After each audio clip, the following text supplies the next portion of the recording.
Hey everybody, Mark Lookout here from Redline Conditioning, and in this video I'm going to go over stage 3 of the SOFAST test for BC Sheriffs, which is the T push-up. And so for the T push-ups, you have to complete 25 of them within 2 minutes. If you happen to finish all 25 before the 2-minute mark, then you have your 30-second break before you move on to the final stage. Otherwise, you could take your time and try to pace yourself, if you will, throughout those 2 minutes to get the 25 push-ups done. With that said though, you still got to make sure you're doing the push-ups with good technique. So when we start off, we're going to be on the ground, chest and stomach on the ground, hands out to the side. So this is your T position. When you start, bring your hands in to about shoulder width apart or slightly wider, push yourself up, lower yourself back down, hands out to the side again, bring it in, push yourself up. Okay. Now you got to make sure that your entire body is coming up at the same time. So you can't just do chest off the ground and then hips off the ground, or you can't just throw your body up like so.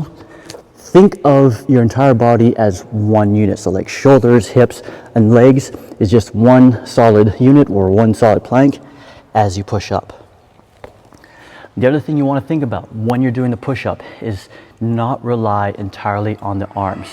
So as I am pushing myself up from the ground, what I'm trying to think of is almost like I'm trying to screw my hands into the ground. Like I'm trying to turn my fingers outward.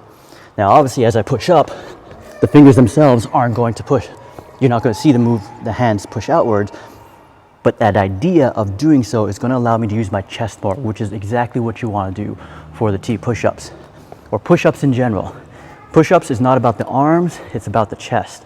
And we want to use the chest more than the arms itself. As we fatigue, we're going to need the arms a little bit more, but we have to rely on this first. The other thing you want to think about as you're pushing up and to try to maintain that plank position as you come up is to squeeze your butt muscles as hard as you can. So when I'm about to lift, I'll squeeze my butt and I'm going to screw my hands into the ground as I push up.